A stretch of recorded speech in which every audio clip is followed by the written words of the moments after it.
MTA International, reaching the corners of the earth.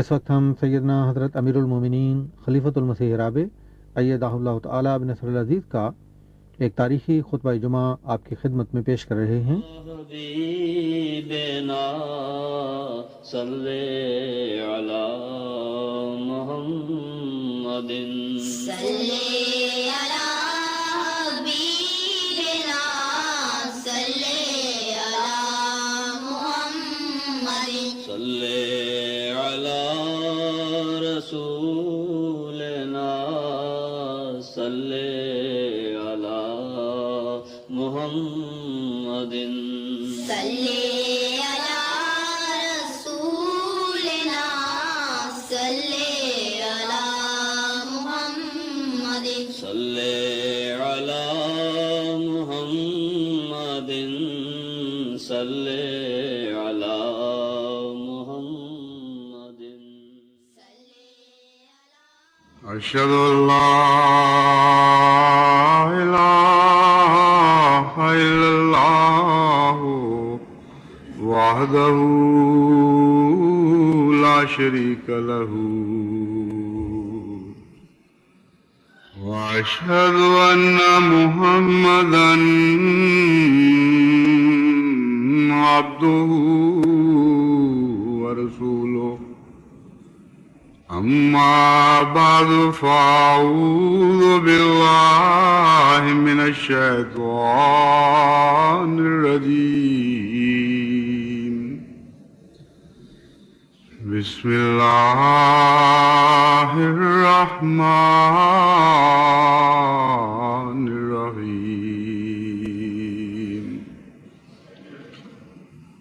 الحمد لله رب العالمين الرحمن الرحيم مالك يوم الدين إياك نعبد وإياك نستعين اهدنا الصراط المستقيم صراط الذين أنعمت عليهم غير المغضوب عليهم ولا الضالين وأقم الصلاة طرفي النهار وزلفا من الليل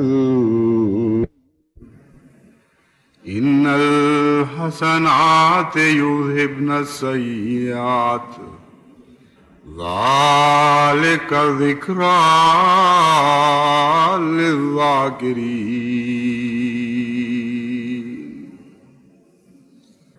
واصبر فإن الله لا يضيع أجر المحسنين فلولا كان من القرون من قبلكم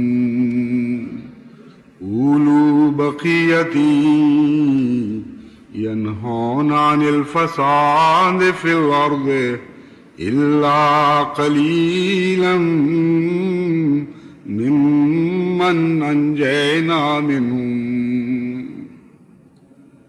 واتبع الذين ظلموا ما أترفوا فيه وكانوا مجرمين۔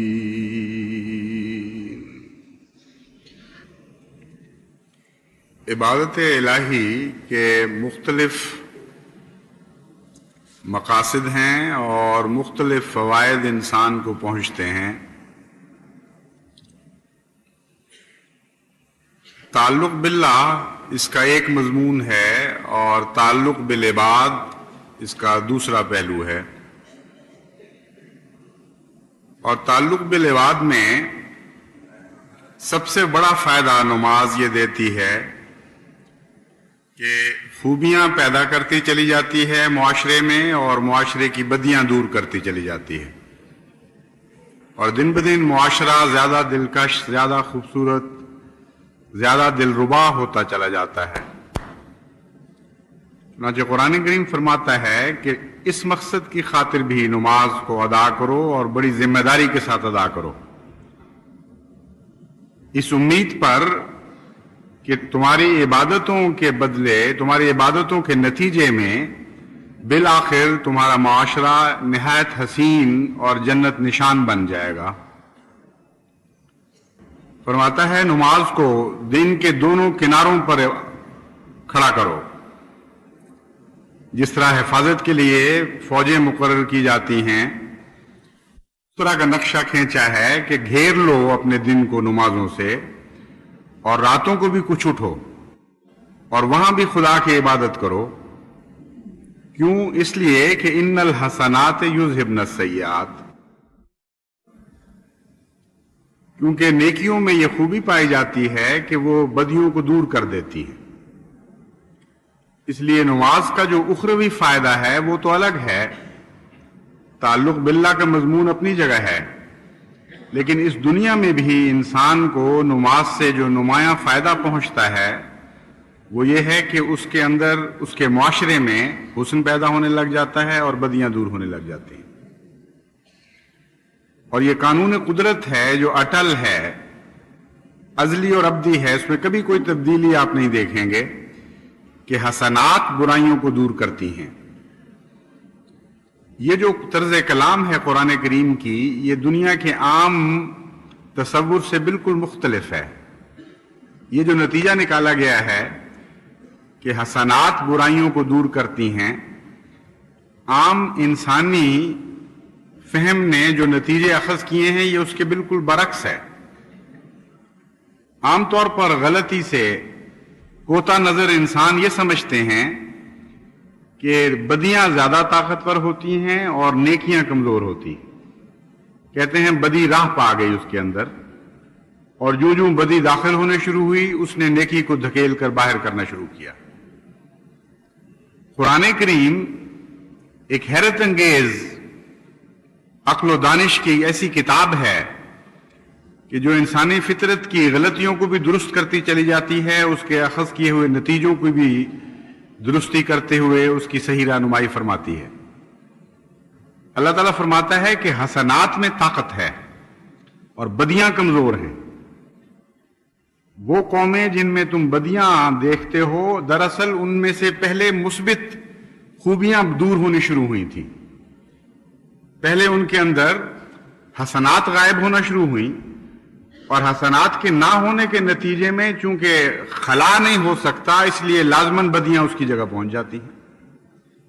انسانی فطرت خلا میں نہیں رہ سکتی، انسانی مزاج بغیر کسی چیز کے نہیں زندہ رہ سکتا.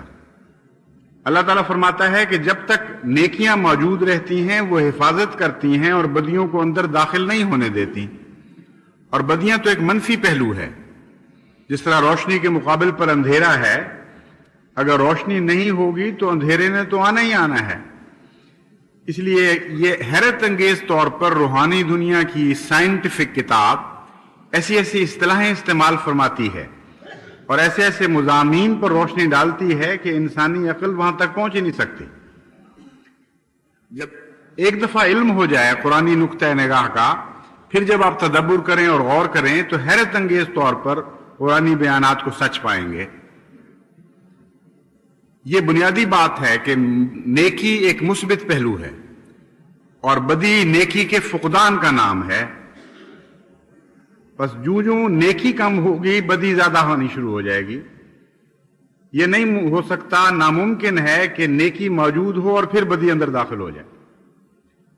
تو اللہ تعالیٰ فرماتا ہے کہ تم اگر معاشرے کی اصلاح چاہتے ہو تو نیکیوں میں سے بھی چوٹی کی نیکی ہے اس کو اختیار کرو، عبادات کو قائم کرو، اور عبادات سے اپنے اوقات کو گھیر لو، کوئی گنجائش نہ چھوڑو باقی جہاں عبادت کا پہرا نہ لگا ہو، اور عبادتیں جو تمہیں حسن عطا کریں گی وہ حسن تمہاری برائیوں کو دور کرنے کا ذمہ دار ہو جائے گا۔ یہ ہے خلاصہ اس کلام کا جو میں نے آپ کے سامنے پڑھ کے سنایا۔ اب آپ مزید غور کریں تو آپ کو دو قسم کے نمازی نظر آئیں گے۔ ایک وہ نمازی جو نماز تو پڑھتے ہیں لیکن ان کے معاشرے کی بدیاں دور نہیں ہو رہی ہوتی۔ ایک وہ نمازی جو جتنا خدا کے قریب ہوتے چلے جاتے ہیں اتنا زیادہ ان کے اندر پاک تبدیلیاں ہونے لگتی ہیں، ان کی کایا پلٹ جاتی ہے، ان کے مزاج کی کیفیت بدل جاتی ہے، یہاں تک کہ ان کے اندر ایک جذب پیدا ہو جاتا ہے، ان کے قرب سے آپ لذت محسوس کرتے ہیں، ان کی صحبت میں آپ محفوظ محسوس کرتے ہیں اپنے آپ کو۔ آپ کو خطرہ نہیں رہتا کہ ان کی طرف سے شر کا کوئی پہلو آپ کی جانب چلے گا۔ ہاں، یہ امید رہتی ہے کہ کوئی نہ کوئی خیر کی بات ان سے آپ تک پہنچے گی۔ یہ وہ عبادت کرنے والے ہیں جو حقیقی عبادت کرتے ہیں، جو سچی عبادت کرتے ہیں، اور وہ ظاہری علامتیں جو اس دنیا میں ان میں ظاہر پیدا ہو جاتی ہیں وہ ثابت کرتی ہیں کہ یہ سچی عبادت کرنے والے تھے۔ ورنہ عبادت کے باوجود اگر برائیاں موجود رہیں تو لازماً وہ عبادتیں جھوٹی ہیں، ان کے اندر کوئی رخنہ ہے، کوئی کمزوری پیدا ہو گئی ہے، کیونکہ قرآن کریم کھلا کھلا اعلان کر رہا ہے کہ عبادت ایک حسن ہے، حسنات میں سے ایک اعلیٰ درجے کی حسنہ ہے، اور عبادت کے ہوتے ہوئے لازماً تمہاری برائیاں کم ہونی شروع ہو جانی چاہیے۔ جس طرح برتن میں اگر تیل پڑا ہو، آپ پانی ڈال دیں تو وہ تیل کو دھکیلنا شروع کر دیتا ہے کیونکہ زیادہ وزنی ہے۔ بالآخر اگر آپ پورے برتن کو پانی سے بھر دیں گے تو پورا تیل باہر نکل جائے گا۔ نیکیوں میں ایک وزن ہے، ایک باقی رہنے کی طاقت ہے، اور ان کے ہوتے ہوئے برائیوں کے مقدر میں لازماً فرار ہے۔ چنانچہ اسی لیے قرآن کریم مختلف پہلوؤں سے اس حقیقت کو کھولنے کے لیے مختلف طریقے اختیار فرماتا ہے جاء الحق وزهق الباطل ان الباطل کان زہوقا۔ حق اور حسنہ ایک ہی چیز کے دو نام ہیں۔ فرماتا ہے دیکھو حق آیا اور باطل بھاگ گیا۔ یہ کوئی اتفاقی حادثہ نہیں ہے، یہ ہو ہی نہیں سکتا کہ کبھی حق آئے اور پھر حق بھی بھاگ جائے، یہ ناممکن ہے، کیونکہ فرمایا ان الباطل کان زہوقا۔ باطل کی فطرت میں حق کے مقابل پر دوڑنا ہے، اس کو تعلیم یہ دی گئی ہے، اس کی ساخت ایسی ہے باطل کی، اس طرح اس کی تخلیق کی گئی ہے کہ لازماً اسے حق کے مقابل پر بھاگنا ہی بھاگنا ہے، جس طرح روشنی کے مقابل پر اندھیرے کے لیے فرار کے سوا اور کچھ ممکن نہیں۔ چنانچہ قرآن کریم حسنہ اور حق کی جو تعریف فرماتا ہے وہ ایک نہایت ہی اعلیٰ درجے کی مثبت تعریف ہے۔ چنانچہ دوسری جگہ فرماتا ہے فَأَمَّا الزَّبَدُ فَيَذْهَبُ جُفَاءً وَأَمَّا مَا يَنْفَعُ النَّاسَ فَيَمْكُثُ فِي الْأَرْضِ۔ یہ بدیاں اور یہ کھوکھلی دنیا کی باتیں یہ تو جھاگ کی طرح ہوا کرتی ہیں، ان میں وزن کوئی نہیں ہوتا، یہ باقی رہنے والی چیزیں نہیں ہیں۔ فَأَمَّا مَا يَنْفَعُ النَّاسَ، وہ صفات حسنہ جو بنی نوع انسان کے فائدے کے لیے پیدا کی گئی ہیں، ان میں باقی رہنے کی صلاحیت ہے۔ یمکث فی الارض، وہ زمین میں باقی رہ جاتی ہیں۔ یہ جو قرآن کریم نے مضمون بیان فرمایا، اس پر بعض سطحی نظر رکھنے والے یہ اعتراض کرتے ہیں کہ ہم نے تو اس کا برعکس نظارہ دنیا میں دیکھا ہے، دنیا میں مختلف مذاہب آئے اور آ کے گزر گئے، اور ہر دفعہ جب وہ غالب آنے کے بعد پیچھے ہٹے اور وہ زمینیں چھوڑیں جہاں ایک دفعہ ان کو غلبہ نصیب ہوا تھا، تو بدیوں نے پھر وہیں جگہ پا لی اور بدیوں کا گویا دوبارہ راج شروع ہو گیا۔ ہر نیکی کی لہر عارضی طور پر آتی ہے اور چلی جاتی ہے، اور مستقلاً بدیاں ہی یہاں بسیرے کرتی ہیں اور بدیاں ہی ڈیرے ڈالتی ہیں۔ یہ ایک عام مشاہدہ ہے تاریخ انسانی کا، جس پر غور کرتے ہوئے ایک سطحی نظر کا انسان کہتا ہے کہ پھر اس کا کیا مطلب کہ ان الحسنات یذہبن السیئات، ہم تو یہ دیکھتے ہیں کہ ان السیئات یذہبن الحسنات، بدیوں نے ہی بالآخر نیکیوں کو دھکیل کے باہر کیا ہے، اور نیکیوں نے بدیوں کو نہیں دھکیلا۔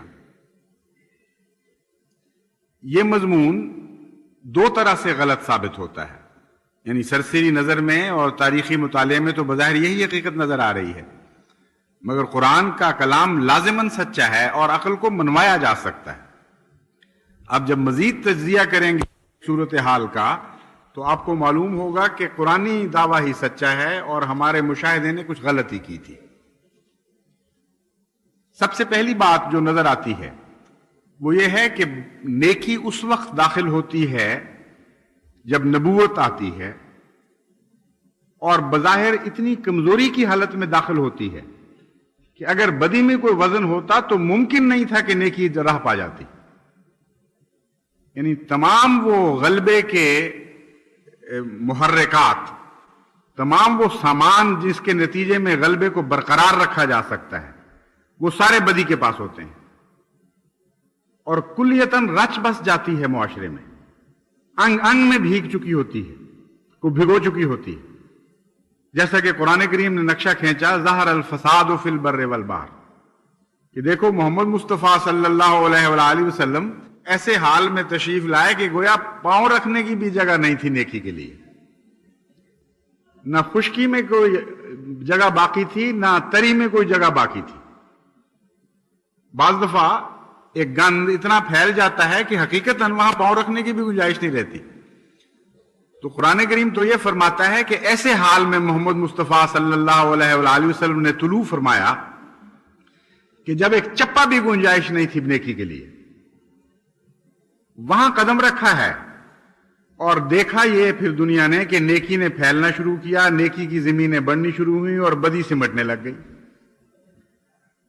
تو وہ تمام ذرائع جو غلبے کے ذرائع کہلاتے ہیں عرف عام میں، وہ تمام محرکات جن کے نتیجے میں تسلط ہو سکتا ہے، وہ سارے بدی کو حاصل تھے۔ کامل طور پر نیکی کو نکال کر باہر کر دیا گیا تھا، پھر داخل بھی ہوئی ہے کسی فوج کے ساتھ نہیں، کسی جبر کی تعلیم کے ساتھ نہیں، کسی جتھے کے ساتھ نہیں آئی، ایسی کمزور حالت میں آئی ہے کہ پنپنے کے لیے کوئی وجہ ہی معلوم نہیں ہوتی۔ سارے آپ ان واقعات کو، ان شواہد کو ایک کمپیوٹر میں ڈال دیں جو حضرت محمد مصطفیٰ صلی اللہ علیہ وآلہ وسلم کے زمانے میں بدی کی تائید کر رہے تھے، اور دوسری طرف حضرت محمد مصطفیٰ صلی اللہ علیہ وآلہ وسلم کا پیغام اور طرز عمل کو ڈال دیں، اور یہ بھی ساتھ لکھ دیں اس میں کہ یہ وہ شخص ہے جو سب سے زیادہ ہر دل عزیز تھا، مگر اس دعوے کے بعد کہ میں نیکی کی تعلیم دوں گا اور نیکی کے زور سے بدی کو غائب کروں گا، یہ آج قوم میں سب سے زیادہ مغضوب بن چکا ہے۔ اس کے اپنے عزیزوں نے اس کو چھوڑ دیا ہے، اس کے رشتہ داروں نے اس سے منہ موڑ لیا ہے، جتنے اس کے جتھے تھے، جتنے اس کے مداح تھے، سب پیچھے ہٹ چکے ہیں، اور کامل طور پر ساری دنیا میں بدی غالب آ گئی ہے۔ کیا نتیجہ نکلنا چاہیے؟ ہر بار کمپیوٹر یہ جواب دے گا کہ سوال ہی نہیں پیدا ہوتا نیکی کے غالب آنے کا۔ لازماً یہ ایک شکست خوردہ حقیقت ہے جسے دوبارہ داخل ہونے کا سوال ہی نہیں پیدا ہوتا۔ لیکن واقعہ کیا ہوتا ہے؟ واقعہ یہ ہوتا ہے کہ قرآن کریم فرماتا ہے افلا یرون انا ناتی الارض ننقصها من اطرافها افهم الغالبون، کہ یہ بے وقوف جو اپنے غلبے کے اوپر چھلانگیں لگا رہے ہیں اور بڑے بڑے بول بول رہے ہیں کہ ہماری طاقت کے مقابل پر اس نیکی کی کمزور حالت پنپ کس طرح سکتی ہے، کہتے ہیں وہ یہ کیوں نہیں دیکھتے کہ ہم زمین کو، ان کی زمین کو تنگ کرتے چلے جا رہے ہیں اور محمد مصطفیٰ صلی اللہ علیہ وآلہ وسلم کی زمین کو بڑھاتے چلے جا رہے ہیں۔ دن بدن ان کی زمینوں کے کنارے کٹ کٹ کے محمد رسول اللہ صلی اللہ علیہ وسلم کی زمین میں داخل ہو رہے ہیں۔ افہم الغالبون، تو وہ کیسے غالب آ جائیں گے جن کی زمینیں تنگ ہو رہی ہیں؟ تو نیکی اس وقت داخل ہوتی ہے جبکہ سارے آڈز، یعنی انگریزی محاورے کے مطابق سارے وہ محرکات جو فیصلہ کن ہوا کرتے ہیں ایک مقابلے میں، وہ بدی کے حق میں ہوتے ہیں۔ ایک ہی چیز ہے قرآنی بیان کے مطابق جو نیکی کے حق میں جاتی ہے، اور وہ یہ ازلی ابدی قانون ہے، اٹل قانون ہے، ان الحسنات یذہبن السیئات، کہ نیکیاں ایک مثبت طاقت ہیں، یہ کوئی منفی تصورات نہیں ہیں۔ جب یہ مثبت طاقتیں داخل ہوتی ہیں تو منفی طاقتوں نے لازماً ہٹنا ہے وہاں سے۔ پھر وہ قومیں جب اپنی مثبت طاقتوں کی حفاظت نہیں کرتی، پہلے نیکیوں کو چھوڑنا شروع کرتی ہیں، پھر ان میں بدیاں راہ پاتی ہیں۔ جب تک نیکیاں موجود ہوں بدی کو مجال نہیں ہے کہ وہ آپ آ جائے۔ ایک تو یہ نقطہ نگاہ ہے جس کے ساتھ جب آپ تجزیہ کرتے ہیں تو وہ فلسفیانہ خیال باطل نظر آتا ہے کہ ہمیشہ بدی غالب آئی ہے، نیکی غالب نہیں آئی۔ دوسرا، جب آپ تاریخ انسانی کا مطالعہ ایک گراف کی شکل میں کرتے ہیں، ایسی صورت میں کہ ہر تہذیب کے بعد اگلی تہذیب جب آئی تو اس کا کیا مقام تھا، اس کے بعد جو اگلی تہذیب آئی اس کا کیا مقام تھا، تو یہ دیکھ کر آپ حیران ہو جاتے ہیں کہ بظاہر نیکیاں شکست کھا کر چلی گئی ہیں، لیکن ہر منزل پر کچھ باقی رہنے والی ایسی صلاحیتیں چھوڑ گئی ہیں جنہوں نے انسان کے اخلاق کے معیار کو بلند تر کیا ہے، نیچے نہیں گرایا۔ وہ انسان جو جنگل کے، جو پتھر کے زمانے کا انسان تھا، یا بعد میں اس نے نیا نیا دنیا میں رسنا بسنا سیکھا، اس وقت اس کی بہیمانہ حالتیں اتنی خطرناک تھیں کہ اس کے اس زمانے کے جو مذہبی تصورات یا تہذیبی تصورات ہیں وہ بہت زیادہ بھیانک ہیں آج کے مقابل پر۔ ان کو جب نبیوں نے تہذیب سکھائی تو نبیوں کے جانے کے بعد رفتہ رفتہ وہ پھر بدیوں کی طرف مائل ہوئے، لیکن پہلے مقام تک نہیں گرے۔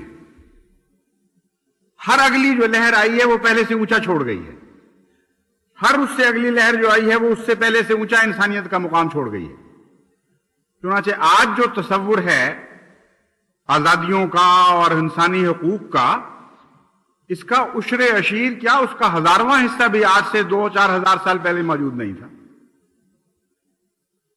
یعنی بدی کے باوجود بدی ویسی قوت اختیار نہیں کر سکی، ویسا قبضہ نہیں جما سکی دوبارہ انسان پر جیسا اس کو پہلے حاصل تھا، کیونکہ کچھ نہ کچھ نیکیاں باقی رہ جاتی ہیں جو بدیوں کو اندر نہیں آنے دیتی۔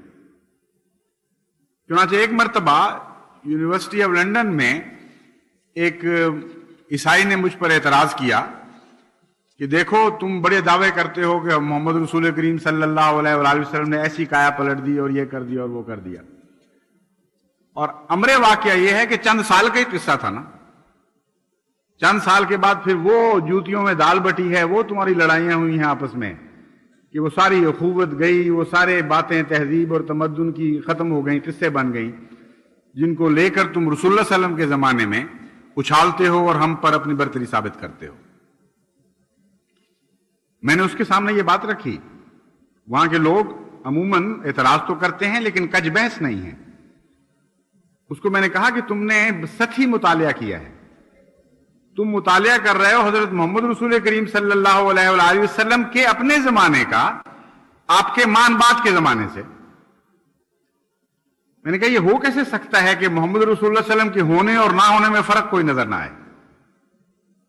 اتنی عظیم الشان قوت تھی آپ کی، ایسا عظیم الشان وجود تھا طاقت کے لحاظ سے، جو نیکیوں کے حق میں ایک عظیم الشان سورج طلوع ہو چکا تھا، اور اس وجود کے ہونے اور نہ ہونے میں عقل کے خلاف بات ہے کہ فرق کوئی نہ پڑے۔ یعنی ویسا ہی رہتا معاملہ جس طرح رسول اللہ صلی اللہ علیہ وسلم تھے آپ کے جانے کے بعد بھی گویا، اور سوسائٹی کو پر کوئی اثر نہ پڑتا۔ میں نے کہا یہ بڑا بیوقوفوں والا تصور ہے، لیکن تمہیں مقابلہ کرنا چاہیے۔ جو تم دعویٰ کر رہے ہو اس کا توڑ یہ ہے کہ تم ایک مقابلہ کر کے دیکھو رسول اللہ صلی اللہ علیہ وسلم کے پہلے کے زمانے کا رسول اللہ صلی اللہ علیہ وسلم کے بعد کے زمانے سے۔ جس وقت حضرت محمد رسول کریم صلی اللہ علیہ وآلہ وسلم نے عرب میں قدم رکھا ہے تو عرب کی کیا حالت تھی، اسے اٹھایا اور بڑی بلندیاں عطا کی، جب چھوڑ کے گئے تو فوراً محسوس ہوتا ہے کہ گرا ہے دوبارہ، لیکن اتنا نہیں گرا جتنا پہلے حالت تھی۔ بلکہ عرب کی پہلی حالت کے مقابل پر جب بگڑے ہوئے اسلام کا زمانہ بھی آپ دیکھتے ہیں تو وہ اوج ثریا پر قدم رکھتا ہوا دکھائی دیتا ہے. کہاں جاہل عرب اور کہاں امیہ کا دور، کہاں جاہل عرب اور کہاں عباسیوں کا دور. ہمیں دکھ دیتا ہے وہ دور اس لیے کہ حضرت محمد رسول کریم صلی اللہ علیہ وآلہ وسلم کے زمانے پر رکھ کر دیکھتے ہیں اور بڑی تکلیف پہنچتی ہے، داغ نظر آتا ہے وہ دور. لیکن آ حضرت صلی اللہ علیہ وآلہ وسلم نے جو کچھ عطا کیا وہ سب کچھ زائل نہیں ہو سکا، ہزاروں سال بھی اس کو زائل نہیں کر سکے.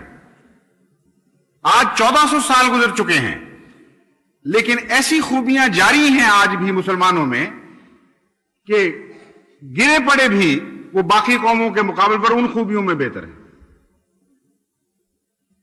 عربوں میں آن حضرت صلی اللہ علیہ وآلہ وسلم ایسی خوبیاں داخل کر گئے کہ آج وہ بہت دور چلے گئے ہیں اسلام سے، لیکن پھر بھی وہ خوبیاں ان کی حفاظت کر رہی ہیں. بعض معاملات میں مسلمان دوسرے کے مقابل پر نمایاں نظر آتا ہے. ایک یہ بات ہے مثلا کہ مسلمان سے ظلم کرنے کی طاقت چھین لی ہے محمد رسول اللہ صلی اللہ علیہ وسلم نے.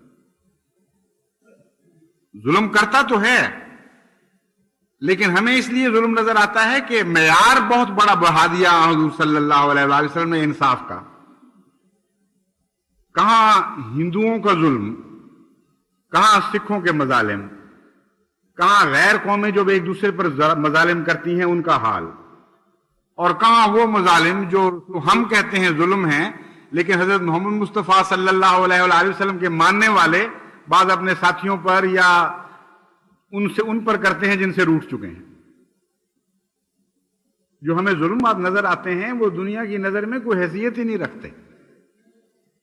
یہ حضور اکرم کا ہی احسان ہے کہ وہ حسنات جو آپ نے پیدا کی تھیں وہ کلیتاً غائب نہیں ہوئی، جتنی رہی ہیں اس حد تک بدی ان میں داخل نہیں ہو سکی.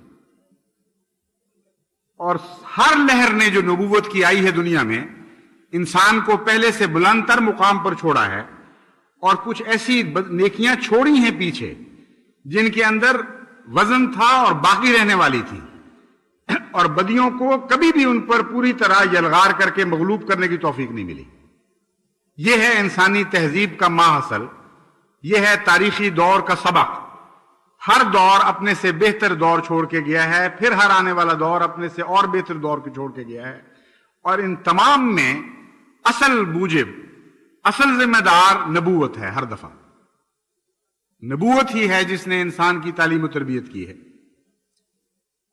بس ان الحسنات یذہبن السیئات کا مضمون آج بھی جاری ہے. آج بھی احمدیوں کو اللہ تعالیٰ کے فضل سے جو حسنات عطا ہوئیں اور جن کے نتیجے میں ہماری بدیاں دور ہونی شروع ہوئی ہیں، یہ بھی نبوت کی برکت ہے. ہم میں اور غیروں میں فرق کیا ہے؟ یہی تو فرق ہے کہ ہم فیض نبوت سے وابستہ ہو چکے ہیں اور بہت سے ایسے ہیں جو فیض نبوت کا انکار کر چکے ہیں. ہم اس دور میں داخل ہو گئے ہیں جہاں حسنات بدیوں کو دور کرنا شروع کر دیتی ہیں. لیکن یاد رکھیے کہ ان حسنات کو بڑی قوت کے ساتھ چمٹے رہیں. تاریخ انسانی سے سبق حاصل کریں. جب بھی آپ میں مثبت نیکیاں کم ہونی شروع ہو جائیں گی لازماً آپ میں بدیاں داخل ہونی شروع ہو جائیں گی.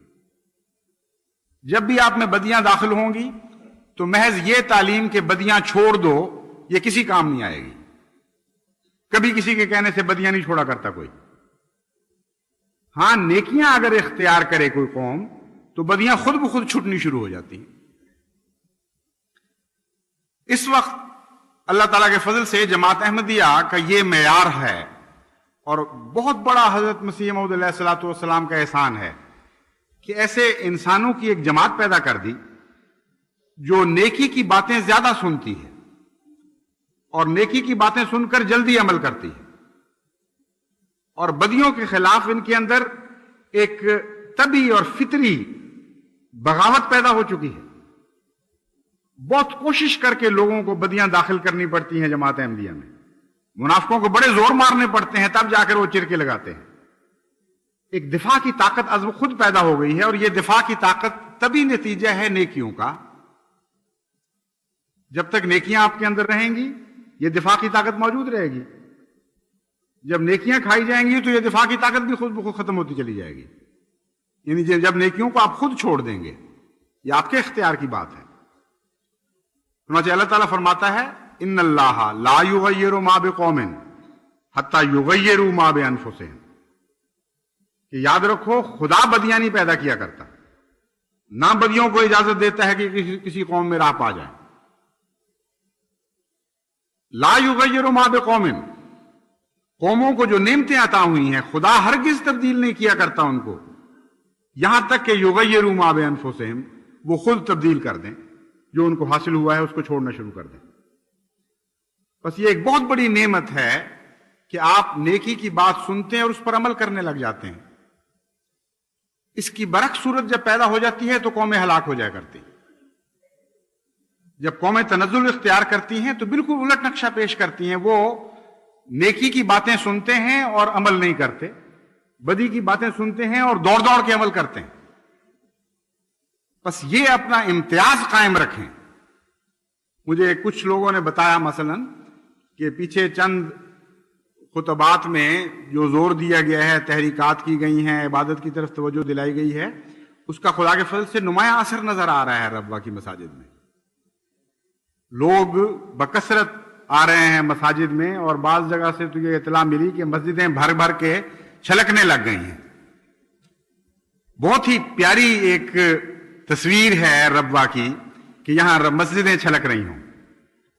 اللہ تعالیٰ اس خوبی کو جاری رکھے اور قائم اور دائم رکھے کہ جماعت احمدیہ نیکی کی باتیں سنے اور ان پر عمل کرے، لیکن وقتاً فوقتاً اپنی نیکی کو آزماتے بھی رہا کریں، کسوٹی پر پرکھ کے دیکھا کریں کہیں یہ سونے کی جگہ پیتل یا تانبا تو نہیں ہے۔ اور اس کی پہچان خدا نے یہ بتا دی ہے کہ اگر سچی نیکی ہے، اگر عبادت سچی ہے تو تمہاری دوسری برائیاں دور ہونی چاہیے۔ محض یہ کہ جی نمازوں میں ہم قائم ہو گئے ہیں یہ کافی نہیں ہے، جب تک اس کے ساتھ از خود تمہارے اندر دوسری بدیاں ہیں وہ کم نہ ہونی شروع ہو جائیں۔ جب وہ کم ہوں گی تب خدا کہے گا ہاں تم واقعی عبادت کرتے ہو، ورنہ نہیں کرتے۔ بعض چھوٹی چھوٹی باتیں ہیں جو ہمارے معاشرے میں موجود ہیں اور اس کی وجہ سے احمدی بھی اس سے متاثر ہو چکے ہیں۔ ان میں سے دو چیزوں کی طرف میں آپ کو توجہ دلانا چاہتا ہوں۔ عبادت میں ترقی کریں اور توجہ کریں اس طرف، اور دعا بھی کریں کہ اللہ تعالیٰ ان بدیوں کو ہم سے دور فرما دے۔ ایک ان میں سے ہے بےہودہ سرائی، لغو کلام، گالی گلوچ، اپنی زبان کو گندا کرنا۔ اتنا گندا معاشرہ ہو چکا ہے ملک کا کہ بچے ماں باپ کو ماں بہن کی گالیاں دے رہے ہوتے ہیں، اور ماں باپ بچوں کو دے رہے ہوتے ہیں، اور بات بات پر بد دعائیں دے رہے ہوتے ہیں ایک دوسرے کو۔ اس قدر ظالمانہ معاشرہ ہے کہ ذمہ دار اپنے جانوروں کو جن کے اوپر پل رہا ہے ان کو موت کی دعائیں دیتا ہے، اور وہ کمہار جس کا رزق گدھوں سے وابستہ ہے وہ ہر موڑ پر گدھے کو کہتا ہے تو مر دفع ہو۔ ایسا گندا معاشرہ جہاں ہو چکا ہو، وہاں جب تک آپ اپنے اندر مقابل کی بعض خوبیاں پیدا نہیں کریں گے یہ چیزیں آپ کے اندر ضرور راہ پا جائیں گی۔ زبان کو ناپاکی سے بچانے کے لیے جو متبادل خوبی ہے وہ ذکر الہی ہے۔ ذکر سے اپنے منہ کو معطر رکھیں، بدیاں، گالی گلوچ، فحش کلامی خود بخود دور ہونی شروع ہو جائے گی۔ محض آپ کسی کو کہیں کہ گالیاں نہ دو تو وہ نہیں چھوڑے گا کبھی۔ اس کو توجہ دلائیں ذکر الہی کی طرف اور درود کی طرف۔ اس کو کہیں میاں کوشش کرو زیادہ سے زیادہ اللہ کو یاد کیا کرو، خدا کا نام لیا کرو، اور آن حضرت صلی اللہ علیہ وآلہ وسلم پر درود بھیجا کرو، اور سوچ کر ایسا کیا کرو۔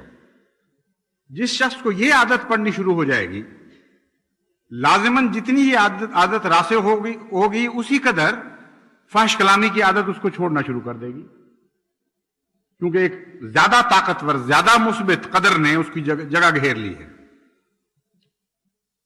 دوسرا ہے گھروں میں بے وجہ جھگڑا کرنا، میاں بیوی کا تیز کلام کرنا، ایک دوسرے کو تانے دینا، خامدوں کا یہ سمجھنا کہ ہم ایک لونڈی اٹھا لائے ہیں جو ہمارے ماں باپ کی بھی اسی طرح لونڈی ہے جس طرح ہماری ہے، اور اس کی اپنی ذاتی کوئی چیز ہی نہیں ہے، کوئی احساس ہی نہیں ہے گویا اس میں. اس کے ماں باپ کو گالی دے دی جائے تو ہمارا حق ہے، لیکن ہمارے ماں باپ کا اگر احترام چھوڑنا تو درکنار، بھی ہلکی سی بھی بے اتنائی ان کی طرف سے کرے تو ہمارا حق ہے کہ اس کو جوتیاں ماریں، اس کو گالیاں دیں، اس کے ماں باپ کو کوسیں اور ذلیل اور رسوا کر کے نکال دیں. یہ جو رجحان ہے معاشرے کا، یہ نہایت ہی ظالمانہ ہے اور جہنم پیدا کرنے والا رجحان ہے. آپ کی تسکین کی جنتوں کو ختم کر دے گا. اس کے برعکس بھی صورتحال ہے. بعض عورتوں کو یہ خیال ہوتا ہے کہ ہمارا تو حق ہے کہ ہم بد کلامی کریں، شور ڈالیں، کسی کے ماں باپ کو گالیاں دیں، ظلم کریں، اور خاوند کا یہ حق نہیں ہے کہ ان باتوں میں کوئی برا منائے یا ہمارے ماں باپ کے متعلق کچھ کہے. یہ جو صورتحال ہے اس نے معاشرے میں اتنے دکھ پیدا کیے ہوئے ہیں کہ جس گھر میں یہ واقعہ ہوتا ہے صرف وہیں تک دکھ نہیں رہتا بلکہ ارد گرد پھیلتا ہے، کیونکہ رشتہ داریوں کے تعلقات کی نسبت سے یہ آگے محسوس ہونا شروع ہو جاتا ہے. اور ایسا معاشرہ جس کی تعریف حضرت محمد مصطفیٰ صلی اللہ علیہ وآلہ وسلم نے ایک مومن کے معاشرے کے طور پر کی ہے، اس میں تو اس تیزی سے یہ ساری جگہ سرایت کر جاتا ہے دکھ کہ ہر گھر کا دکھ ہر دوسرے گھر کا بن جاتا ہے. کیونکہ حضرت صلی اللہ علیہ وآلہ وسلم بیان فرماتے ہیں کہ مومن کی مثال، مومنوں کی جماعت کی مثال تو ایک بدن کی سی ہے. پاؤں کی انگلی کے کنارے پر بھی ایک کانٹا چبھے تو سارا بدن بے چین ہو جاتا ہے. تو یہاں رشتہ داریوں اور قرابت داریوں کا سوال نہیں رہا. اب تو اگر ایک احمدی گھرانے میں بھی دکھ پہنچے گا تو جس احمدی کو علم ہوتا چلا جائے گا وہ دکھ محسوس کرنا شروع کر دے گا. تو بجائے اس کے کہ آپ کی طرز عمل جنت پیدا کرے معاشرے میں، آپ جہنم کیوں پیدا کرتے ہیں؟ آپ بھی دکھ اٹھاتے ہیں، دوسروں کے لیے بھی دکھ کا سامان کرتے ہیں. یہ تعلق ایسا ہے میاں بیوی کا کہ جب تک رہتے ہیں حسن اخلاق سے رہنا چاہیے. اگر حسن اخلاق سے نہیں رہ سکتے تو اللہ تعالیٰ فرماتا ہے احسان کے ساتھ جدا ہو جاؤ، جدائی میں بھی احسان کرو، معروف کے ساتھ رہو، اور اگر نہیں رہ سکتے تو جدا ہو جاؤ لیکن جدائی میں بھی احسان کا پہلو ہو، کڑواہٹ نہ پائی جائے. یہ ہے اسلامی معاشرہ. لیکن اس کے برعکس جیسا کہ میں نے بیان کیا ہے ماحول گندا ہو چکا ہے اور جماعت پر بھی ان باتوں کا بہت برا اثر ہے. اب سوال یہ ہے کہ اس بدی کو دور کرنے کے لیے کیا اختیار کرنا چاہیے طریق؟ قرآن کریم نے اس کا بہت ہی پاکیزہ حل بیان فرمایا ہے، ایک مثبت طاقت آپ کو عطا کی ہے. جہاں نکاح کا مضمون بیان کیا گیا وہاں یہ بھی ساتھ بیان فرما دیا وَاتَّقُوا اللَّهَ الَّذِي تَسَاءَلُونَ بِهِ وَالْأَرْحَامَ، کہ اللہ کا تقوی اختیار کرو جس کا واسطہ دے دے کر تم مانگتے ہو اور اپنے لیے خیر طلب کرتے ہو. وَالْأَرْحَامَ، اور ہم تمہیں متنبہ کرتے ہیں کہ رحموں کے حق ادا کرنا. مطلب یہ ہے کہ انسان کو متوجہ کیا گیا کہ اپنے ماں باپ کا حق تو تم ادا کرتے ہی ہو رشتوں کے لحاظ سے. خاص تنبیہ کا پہلو اس وقت پیدا ہوتا ہے جب دو رحموں کے رشتے آپس میں جڑ رہے ہوتے ہیں. جب ایک کے ماں باپ کا تعلق اپنی بیٹی یا بیٹے کے ذریعے دوسرے کے ماں باپ سے ہو رہا ہوتا ہے اور بیچ میں ایک سنگم پیدا ہو جاتا ہے. ایک ایسا مقام آ جاتا ہے جہاں میاں بیوی کے ماں باپ دونوں کے ماں باپ بن جاتے ہیں. فرمایا اس بات کا خیال رکھنا کہ اب تمہارے ارحام کے تعلقات پھیل رہے ہیں. اگر تمہیں ہم سے تعلق ہے، ہم سے پیار ہے، اگر تم چاہتے ہو کہ ہم تم سے رحمت کا سلوک کریں تو تم ان رحمی رشتوں کا خیال کرنا اور کوشش کرنا کہ جس طرح اپنے ماں باپ سے پیار کرتے ہو اور خدمت کرتے ہو دوسرے کے ساتھ بھی کرو.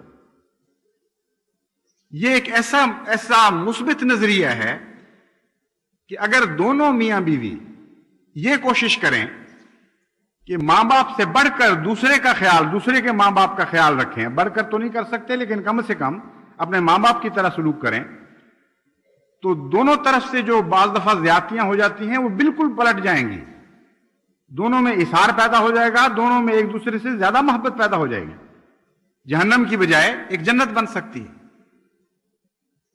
لیکن اگر عبادت آپ کرتے رہیں اور ان باتوں کا خیال نہ کریں، معاشرے میں گالی گلوچ ہو، اور یہ ایک دوسرے کو تقویت دیتی ہیں چیزیں، گالی گلوچ اگر ہے تو پھر یہ بدخلقی بھی زیادہ ہو جائے گی، اگر ذکر الہی ہے تو آپ کو زیادہ توفیق ملے گی ایک دوسرے کے رحمی رشتوں کا لحاظ کرنے کی۔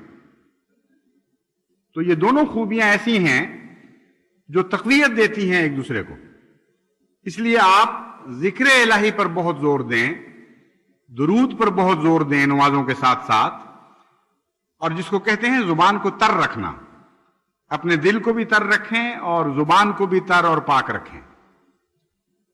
پھر جب آپ فحش کلامی کرنے کی کوشش کریں گے عادتاً، تو بغیر کسی کے کہے بعض اوقات آپ کا نفس آپ کو جھنجھوڑے گا اور آپ کو متوجہ کرے گا کہ بھئی تم کیسے انسان ہو کہ دودھ کے لیے بھی وہی برتن اور پیشاب کے لیے بھی وہی برتن، کھانے کے لیے بھی وہی برتن اور گندگی کے لیے بھی وہی برتن، تمہیں شرم نہیں آتی؟ ذکر الہی سے زبان معطر کرتے کرتے اس میں ایسا گند ڈال دیتے ہو منہ میں، زیب دیتا ہے اس منہ کو یہ گند جس پہ محمد رسول اللہ صلی اللہ علیہ وسلم اور خدا تعالیٰ کا نام چل رہا ہو۔ یہ باتیں نفس خود متوجہ دلائے گا آپ کو ان باتوں کی طرف، اور رفتہ رفتہ ایک پاکیزگی کی منزل کی طرف آپ روانہ شروع ہو جائیں گے، پاکیزگی کے لامتناہی سفر کی طرف روانہ ہو جائیں گے۔ پھر جب آپ دوسرے کے لیے اثار کریں گے اللہ کی خاطر، اللہ کی محبت میں دوسرے کے ماں باپ کا خیال کرنا شروع کریں گے، تو یہ ہو ہی نہیں سکتا کہ دوسرا فریق آپ کے ماں باپ کا پہلے سے بڑھ کر خیال نہ کرے، ایک انسانی فطرت ہے۔ تو اللہ تعالی ہمیں توفیق عطا فرمائے کہ ہمیشہ اس بات کو، یہ بنیادی بات ہے، ہمیشہ اپنے اندر امتیازی شان کے ساتھ قائم رکھیں کہ جو نصیحت سنیں فوراً اس پر عمل کرنا شروع کر دیں۔ عام ایک بھنبھناہٹ کے ساتھ، جس طرح شہد کی مکھیوں سے بھنبھناہٹ اٹھتی ہے، اس طرح ایک بھنبھناہٹ پیدا ہو جائے معاشرے میں کہ چلو نیکی کریں، چلو نیکی کریں، یہ آواز کانوں میں پڑی ہے، چلو ایک دوسرے پر سبقت لے کے جائیں، اس روح کی حفاظت کرتے چلے جائیں تو انشاءاللہ تعالی ایک ایسا زمانہ آئے گا کہ اس دنیا کو جنت بنانے والے صرف اور صرف احمدی ہوں گے، اور ہماری جنت کے ذریعے ہی دنیا کی جہنم میں تبدیل ہوں گی، ہماری ہی وہ زمین ہوگی جو خدا تعالیٰ کے ارشاد کے مطابق پھیلتی چلی جائے گی اور دشمن کی زمین کم ہوتی چلی جائے گی۔ یہ جنت وہ جنت ہے جو اس لائق ہے کہ دنیا پر غالب آئے، اور اللہ تعالیٰ کے فضل سے جماعت احمدیہ ہی کو توفیق ملے گی کہ وہ اس جنت کو دنیا میں غالب کر دے۔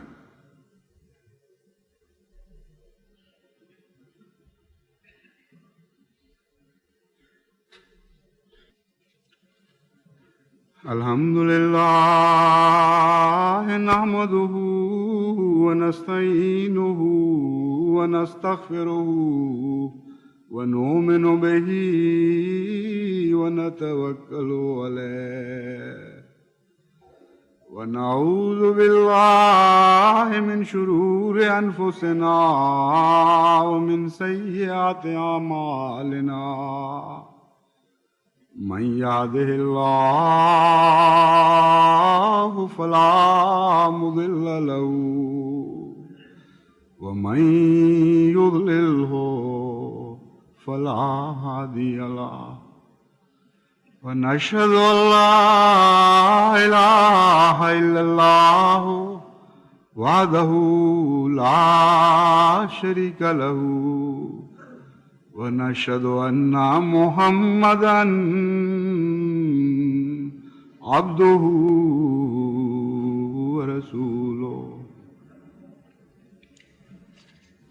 آج ایک انتہائی دردناک واقعہ ہوا ہے جس کے ساتھ دل بہت ہی مزمحل ہے، یوں معلوم ہوتا ہے گہرا زخم لگا ہے دل کو، کیونکہ ایک بہت ہی پیارا سلسلے کا خادم آج اچانک ایک حادثے میں ہم سے جدا ہو گیا ہے۔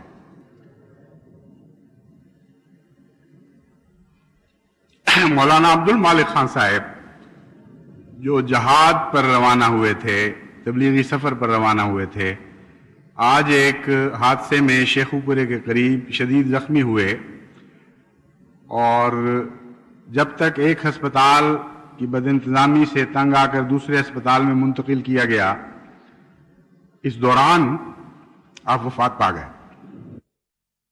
چلنے سے پہلے لاہور سے فون پر یہ اطلاع ملی. ہمارا دل بے حد مغموم ہے، کیونکہ ایک نہایت فدائی سلسلے کا خادم جو ایک ہندوستان کے چوٹی کے معزز خاندان سے تعلق رکھتا تھا، جس نے اللہ کی عزت کو قبول کیا اور دنیا کی عزت کو دھتکار دیا. ایسے خاندان سے تعلق رکھتا تھا جس کے آباء و اجداد کی سارے ہندوستان میں عزت کی جاتی ہے اور کی جاتی تھی، لیکن ان کے والد نے ان ساری عزتوں کو تج کے حضرت مسیح موعود علیہ السلام کا دامن پکڑا اور اسی عزت کو عزت کی نظر سے دیکھا جو اللہ کی دی ہوئی عزت ہے. ایک امیرانہ ٹھاٹھ چھوڑ کر ایک فقیرانہ زندگی اختیار کی، اور بالکل اسی نہج پر انہی صفات سے رنگین مولانا عبد المالک خان صاحب تھے. ساری اولاد میں سے آپ کو یہ امتیازی مقام حاصل ہوا کہ نہ صرف وقف کیا بلکہ وقف کے تقاضوں کو خوب نبھا. گرمی میں، سردی میں، صحت کی کمزوری میں کبھی بھی اس خدمت دین کا کوئی موقع ہاتھ سے جانے نہیں دیا. چنانچہ پرسوں مجھ سے ملے اور اجازت لی کہ میں فلاں سفر پہ جا رہا ہوں، پھر اس کے بعد میں نے فلاں جگہ ضرورت ہے، مطالبہ ہے، وہاں جاؤں گا، پھر فلاں جگہ جاؤں گا. میں نے کہا مولوی صاحب آپ کی صحت بہت کمزور ہو گئی ہے، آپ کے پاؤں پہ زخم ہے، شوگر کی تکلیف ہے، عمر کا بھی تقاضا ہے، آپ اتنا بوجھ نہ لیں.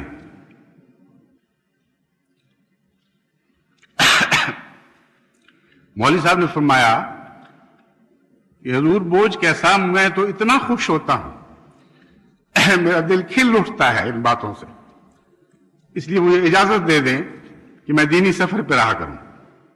جتنا زیادہ میں سفر کرتا ہوں اتنا ہی میری طبیعت حشاش بشاش ہوتی چلی جاتی ہے.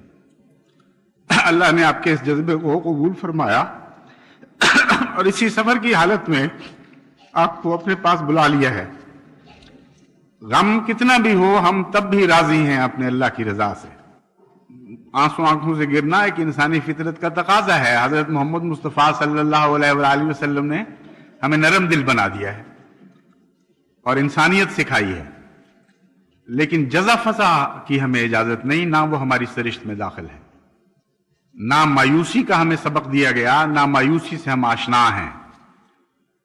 قومیں زندہ رہتی ہیں اور افراد گزرتے چلے جاتے ہیں، اور زندہ قومیں قطعاً اس بات کی پرواہ نہیں کرتی کہ کون آیا اور کون نکل گیا.